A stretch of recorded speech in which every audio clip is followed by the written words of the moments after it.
Hello, welcome to a brand new YouTube channel, and what I'd like to do today is start again. That didn't go so well, did it? Let's try again. Hello, welcome to a brand new YouTube channel, and this is my first attempt at a vlog. Just to tell you a little bit about what the channel's about, and it's called Scene with Chips, and you'll probably find out a little bit more into what I'm saying now as to why there's a chips reference. But it's just a bit of antics or capers that I get up to either by myself or with a group of friends on motorcycles. When I'm with a group of friends, there's 4 or 5 of us, but if you think more of Last of the Summer Wine rather than Hellraisers, you'd be nearer the mark. I think we tend to cause more havoc drinking tea, coffee and eating cakes in lay-bys than we do biting heads off chickens. But we have enough trouble trying to remember to take our medication, but that's another story. Our final stop of the afternoon on the way home after a trip to Knott End. I tried to get us to the top of Bowland, but unfortunately I went the wrong way, went in a big circle. So there again, that's par for the course. Brian's, who is got some very smart braces on today to hold his trousers up, or suspenders as we call them in America. Tony enjoying his coffee. Tea. Tea? Doesn't like coffee. I can drink it, but prefer tea.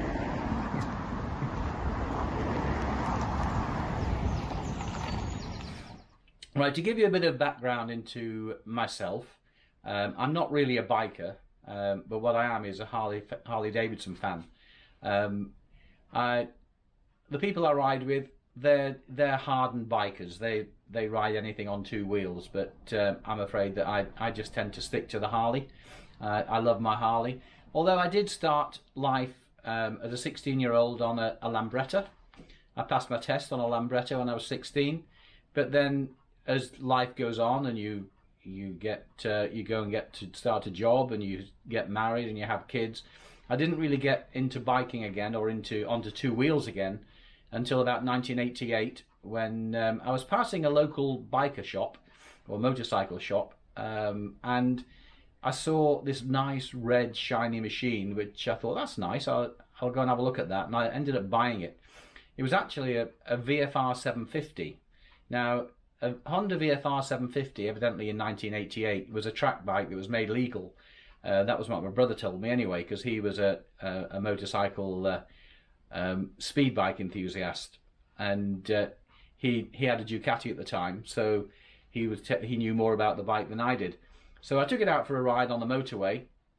As I accelerated and opened up the throttle, the front wheel came off the ground, the rev counter went round, or the speedo went round like a rev counter. So I put it back down, came home, put it in the garage and didn't touch it for a while. So as I said, my brother was a bit more of a sports bike fanatic, and he came up and used to exercise it every now and then for me, but I didn't really like the bike.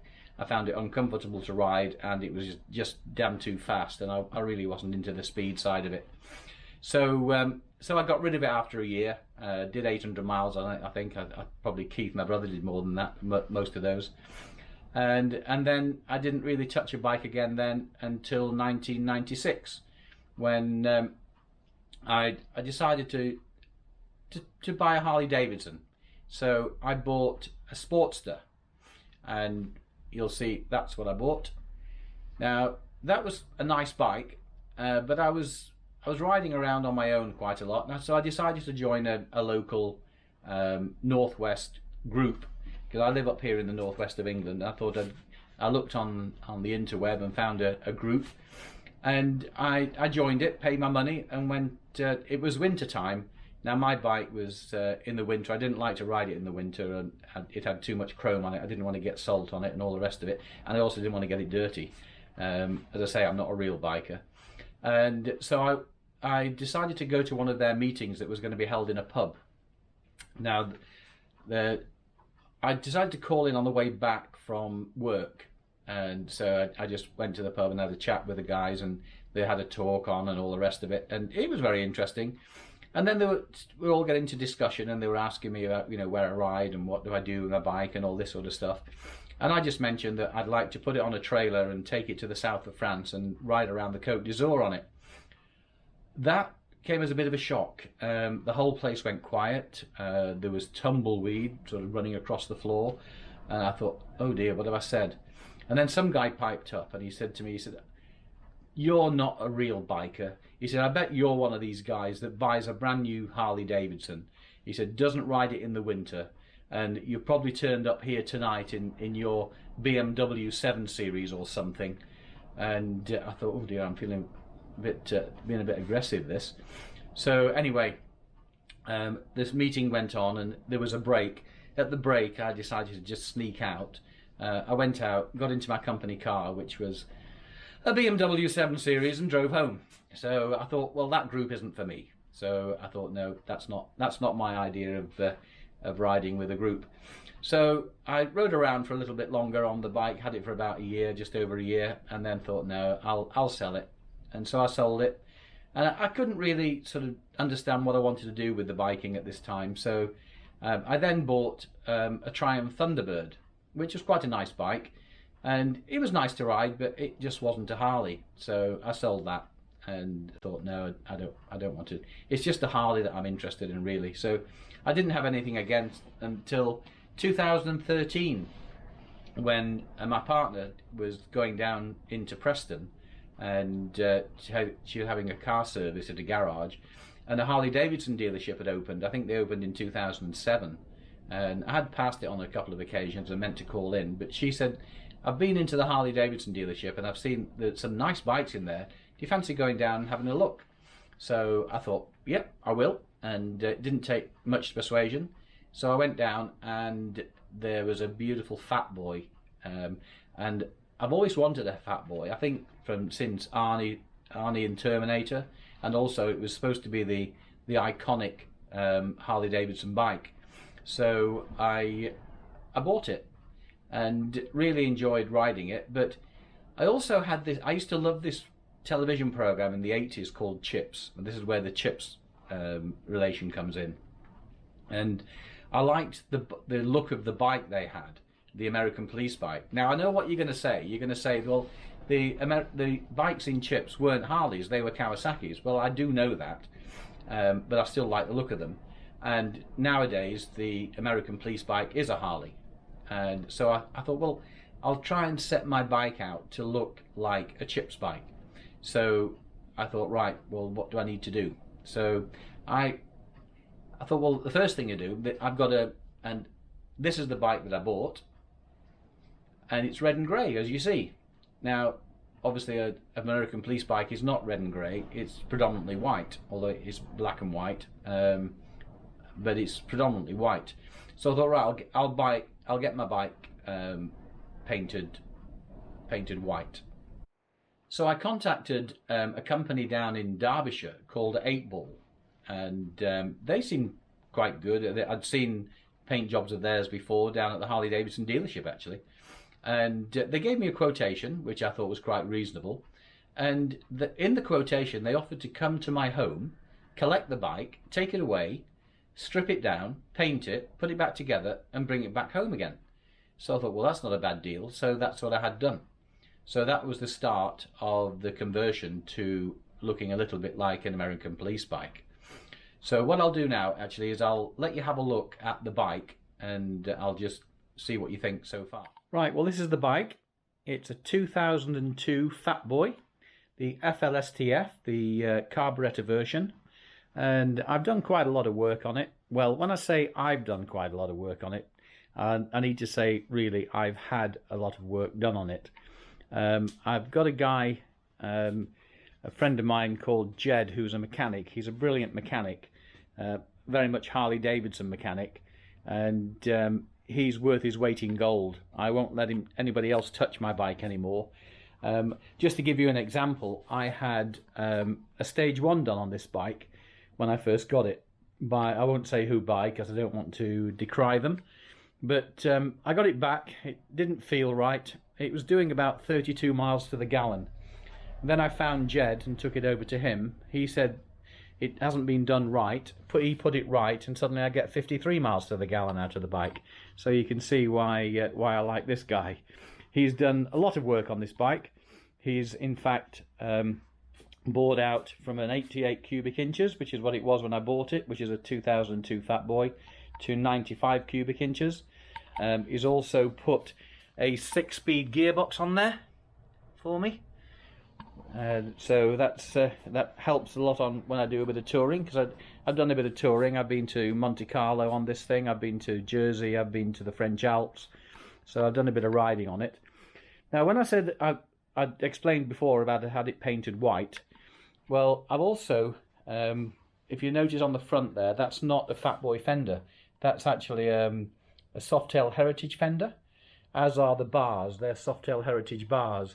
So the people that I go riding with seem to call this bike, it's more a Fat King Heritage Road Boy rather than a Fat Boy anymore. So, but also when I was talking about the paint job that 8-Ball did, if you look on here, you see this emblem that's on here. That's actually airbrushed on. That's not a sticker or anything like that. That's actually airbrushed on. And these colours here, there's a funny story behind that. My other half, she's got a Harley-Davidson jacket with blue stripes on it. So she wanted 8-Ball to match the stripes on her jacket with the stripes on, or she wanted those to match the stripes on her jacket, which is great. But I suppose what happens if she changes a jacket? Do I have to paint the bike or sell it or something? I don't know. Anyway, we won't go into that. So yeah, that's what I've had done to it. That's what I've done to it. There's just lots of little extras all over the bike. I had these hard bags put on. That was a difficult job. Jed put them on for me, obviously, but I had to buy them from America, and because that's the only place I could seem to find them. So I found them in the States, and then got them shipped over, which wasn't cheap, and then I paid import duty, which wasn't cheap. So basically, I've probably got the most expensive bags you can ever get on the back of a 2002 Fat Boy. But they're very useful for when I go touring. So I have got a front screen to go on here when it's in riding mode. At the moment, it's just laid up for the winter, really. And then a sissy bar that goes on the back with backrests, etc. I've also got a box to go on the back if I need luggage or whatever. But I also, when we had the bags done, obviously what had to be done was to change the indicators. They had to be moved to the side there, rather than so they wouldn't get in the way of the bags. So all in all, there's been quite a lot done. I also put a new speedo on there with a rev counter on, and I've got a Californian Highway Patrol police badge that I managed to pick up from somewhere. I think I picked that up in the States as well. So that's the bike. So it's my pride and joy. Might not be everybody's taste with all the chrome, because I know that a lot of people like the blacked out stuff these days, but I love it. Well, that's a walk around of the bike. It's 19 years old, that bike now. I still love it. I've had it for coming up to 8 years now. Spent a lot of money on it, getting it to the way I want to get it. And that old phrase that you could hear bikers say, that if anything happens to me, don't let my other half sell it for the amount that I've told her I've spent on it. I think that one probably is appropriate here. But I like the bike. Some of my mates say to me, why don't you sell it and get a newer one? But I don't want to get a new one. I like the bike. It's a keeper for me. And Jed, my mechanic, he says to me, with yours, it's so basic. If it breaks down, basically you've got a candle and a spare match, and you can get it going again. I haven't got any expensive electronics to go wrong. So that's always good for me. So anyway, if you enjoyed the video so far, I'm to say it's the first one, so I hope I will get better as the time goes on. But when hopefully this coronavirus thing when we can get out on the road again, if we ever get out of lockdown, then I'll put some more videos up of the capers we get up to around the country. So it might be a little bit early to say subscribe, but please subscribe if you want to, or like the video. And I'll hopefully be back on here with some capers that we get up to over the coming months. Thanks and goodbye.